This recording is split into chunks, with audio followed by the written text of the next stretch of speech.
여러분 안녕하세요. 국악 온라인 수업을 진행해 보도록 하겠습니다. 본차 시에는 종묘제례학과 관련된 내용을 중심으로 학습 활동을 진행해 보도록 하겠습니다. 국악 인사 나눠보겠습니다. 안녕, 안녕, 안녕하세요. 본차 시 학습 목표입니다.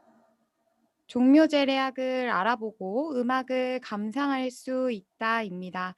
본차 시에 학습할 내용이 교과서 몇 쪽에 해당하는지 함께 확인해 보도록 하겠습니다. 교과서 74쪽에 해당하는 학습 활동을 중심으로 국악 온라인 수업을 진행해 보도록 하겠습니다. 여러분들은 알고 있는 국악 관련 문화재가 있나요?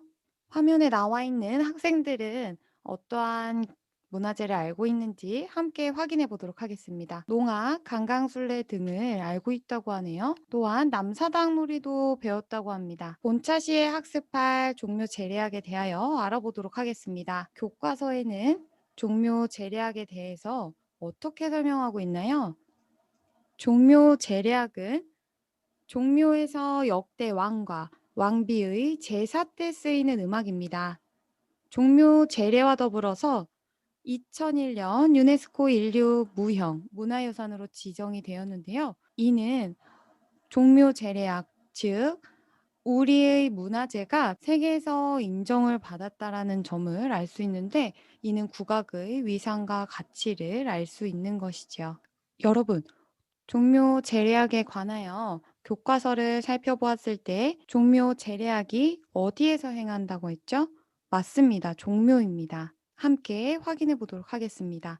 종묘는요, 조선시대 역대 왕과 왕비들의 신주를 모셔놓은 곳입니다. 그럼 종묘가 어디에 위치하고 있는지 지도를 함께 살펴보도록 하겠습니다. 종묘는요, 종로 3가역 근거리에 위치하고 있습니다. 종묘 제례악은 종묘에서 제사를 지낼 때 사용하는 음악이었습니다. 자, 그럼 종묘에서 제사를 지내는 의식을 종묘 제례라고 하는 것입니다. 이해되나요? 자, 그럼 종묘 제례악에 대해서 살펴보도록 하겠습니다. 종묘 제례악은 종묘에서 제사를 드릴 때 연주하는 의식 음악입니다. 악기 연주, 노래, 춤으로 구성되어 있는데요. 종묘 제례악은 종묘 제례와 더불어서 2001년 유네스코 인류 무형 문화유산으로 지정되었습니다. 여러분, 아래 그림을 함께 살펴보도록 하겠습니다. 종묘 제례악이 악기 연주와 노래, 춤으로 구성되어 있다라고 했는데요. 여기 하단에 보면 춤을 추고 있는 모습이 보이네요. 사진에는 잘 보이지 않지만 이곳에서 바로 악기 연주와 노래가 행해집니다. 바로 이곳에는 종묘 제례를 지내는 모습을 알 수 있습니다. 교과서로 다시 돌아와 보겠습니다. 교과서를 살펴보니 우리가 좀 전에 선생님과 함께 학습한 종묘 제례학에 관한 내용들을 그림으로 표현해 놓았네요. 바로 종묘 제례하는 모습, 악기 연주하고 노래하는 모습, 다음으로 춤을 추는 모습입니다. 여러분, 종묘 제례악이 악기 연주만 하는 것이 아니라 노래도 부르고 춤도 추는 종합 예술의 형태를 띠고 있는 음악이라는 점을 알 수 있었어요. 자, 그럼 종묘 제례악은 누가 만들었을까요? 영상 시청을 통해서 함께 확인해 보도록 하겠습니다. 세종은 우리 음악에 맞춰 정강보라는 새로운 악보를 만들어내기도 하였다. 세종 이전의 종묘제례에서는 대부분의 의식에 아악 선율을 사용했다. 이에 대한 세종의 불만이 세종실록에 기록돼 있다. 우리 조상이 살아서는 향악을 들으셨는데 종묘의 제사에 아악을 먼저 연주하고 삼원리에 이르러서야 겨우 향악을 연주하니 조상들이 평소 들으시던 음악을 쓰는 것이 어떨지 맹사성과 상의하라. 세종의 이러한 제안은 사대 사상이 강했던 대신들의 반대에 부딪혔다. 하지만 조선만의 음악을 발전시키고자 했던 세종 역시 쉽게 뜻을 꺾지 않았다. 세종은 고려 전통음악 향악의 바탕을 둔 새로운 음악을 직접 만들어냈다. 이에 대해 세종실록에는 음율의 밝은 임금이 막대기로 땅을 쳐서 하루 저녁에 음악을 만들었다는 기록이 남아있다. 절대음감에 가까운 세종이라 하더라도 하루 저녁에 음악을 만드는 일이 가능했을까? 세종의 작곡 방법은 먼저 노랫말을 만들고 그것을 당시 사람들이 즐겨 부르던 노래에 붙이는 식으로 이루어졌다. 보태평과 정대업도 한시를 먼저 지은 다음 향악의 음의 길이를 조절해 만든 것이었다. 세종은 조선 건국의 정당성을 담은 새로운 음악을 국가 의례에 사용해 백성에까지 널리 알리고자 하였다. 하지만 대신들은 새로 만든 음악을 당장 폐해야 한다고 요구했다. 세종실록에는 새로 만든 음악이 조상들의 공덕을 그려내는 일을 했으니 함부로 폐할 수 없는 것이다. 새로 만든 음악을 잘 들어보고 버릴 것과 버리지 말 것을 보고하라는 기록이 남아있다. 세종은 자신의 뜻을 끝까지 지키고 싶었지만 시간이 없었다. 이때 이미 깊은 병이 들어있었던 것이다.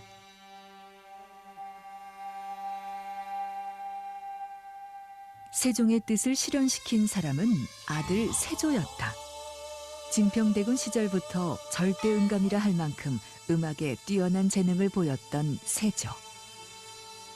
세조실록에 의하면 어린 세조의 음악성을 알아본 세종이 악을 아는 자는 우리나라에서 오로지 진평대군뿐이니 이는 전후에도 있지 아니할 것이다 라고 극찬을 내렸다고 한다.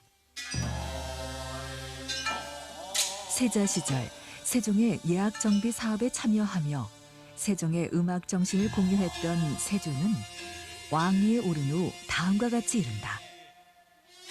세종이 제정한 보태평과 정대업은 그 음악의 성대함과 용장함에도 불구하고 종묘에 쓰이지 않고 있으니 애석한 일이다. 세조는 세종이 만든 음악을 종묘 제례악으로 연주할 수 있도록 정리할 것을 명한다. 이에 따라 15곡이었던 정대업이 11곡으로 축소되고 편곡 작업이 이루어졌다. 이때 만든 음악은 이듬해인 1464년 음력 1월에 종묘 제례에서 처음 연주되었다. 아버지 세종이 만들고 아들 세조가 완성한 종묘 제례악의 역사가 시작된 것이다. 자, 그럼 종묘 제례가 어떠한 순서로 진행되고 종묘 제례악이 연주되는지 함께 영상 시청해 보도록 하겠습니다. 종묘제례는 조선 왕조의 역대 왕과 왕비 그리고 공신들의 신주를 모신 사당인 종묘에서 거행되는 국가 제사입니다. 600여 년을 이어온 존엄한 길례이며 가장 큰 규모의 왕실 의례이기도 하죠. 선조들이 인간의 도리이자 국가 이념의 근간으로 여겼던 효사상은 이렇게 우리 민족 문화에 깊숙이 자리잡아 공동체의 유대감과 질서를 형성하는 역할을 하였습니다.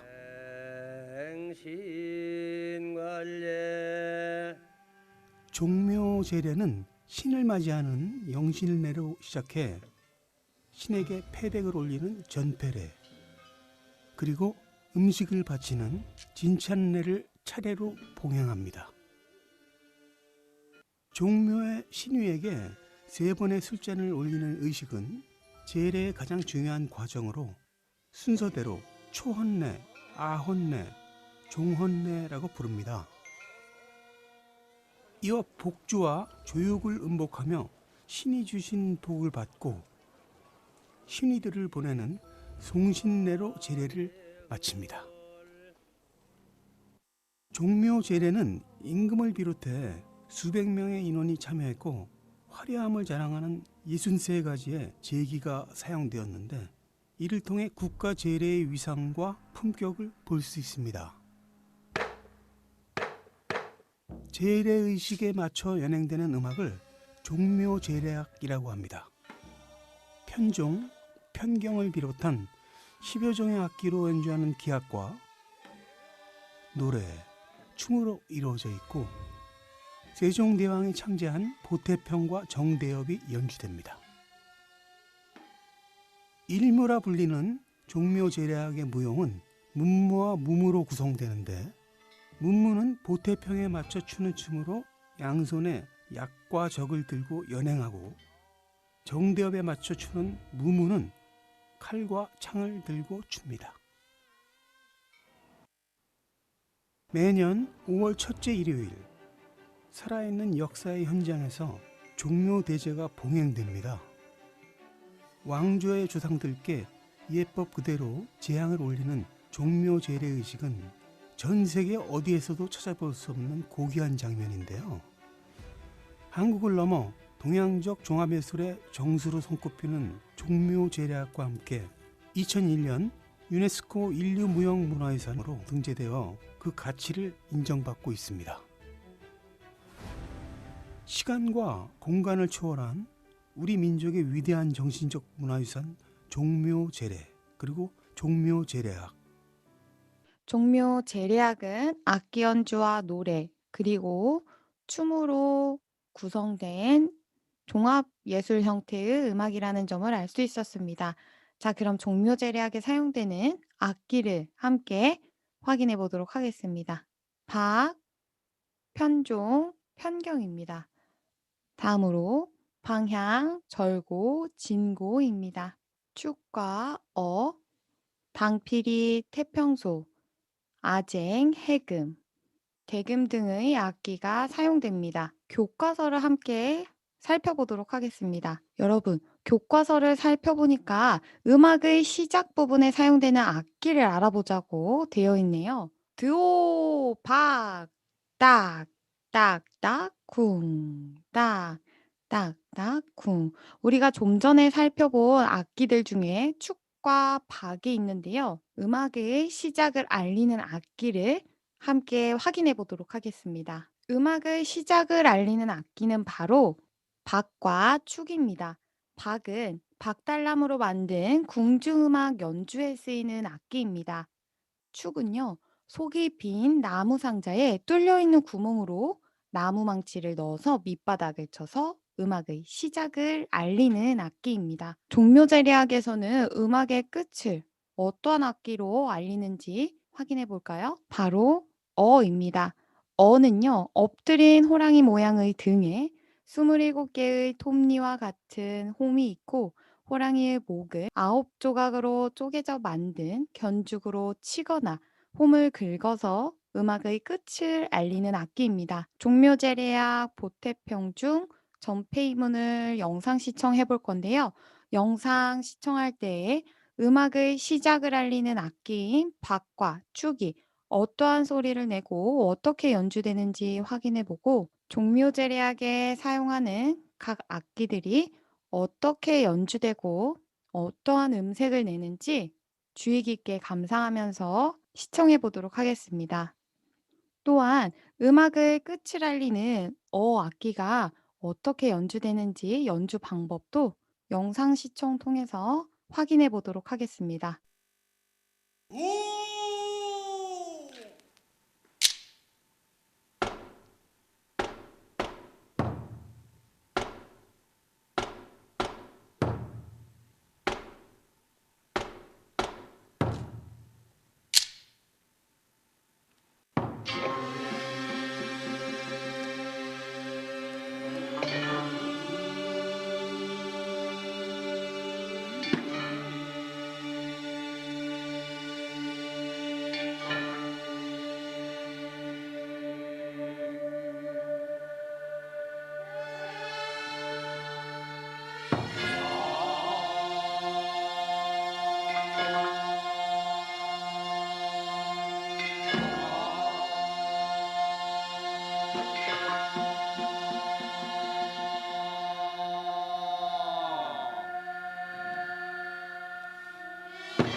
조선왕조 조종의 문덕을 찬양하는 보태평을 시청하였습니다. 자, 여러분, 영상 시청을 통해서 음악의 시작을 알리는 악기인 박과 축을 연주하는 모습을 확인하였나요? 좋습니다. 자, 다음으로 음악의 끝을 알리는 악기인 악기를 연주하는 모습도 확인하였죠? 잘했습니다. 본차시 과제를 수행하기 위해서 종묘제례악에 사용하는 악기를 한 번 더 확인해 보도록 하겠습니다. 종묘제례악에서는요, 박, 편종, 편경, 방향, 절고, 진고, 축, 당피리, 태평소, 아쟁, 해금, 대금 등의 악기가 쓰입니다. 자, 그럼 본차시 과제를 제시하도록 하겠습니다. 종묘 제례악에 사용되는 악기를 모두 지우고 남은 글자를 조합해서 암호를 풀어보는 겁니다. 바로 아래 나와 있는 문장입니다. 자, 그럼 국악인사로 본차시 종묘 제례악 온라인 수업을 마무리하도록 하겠습니다. 손을 자주 씻어보아요.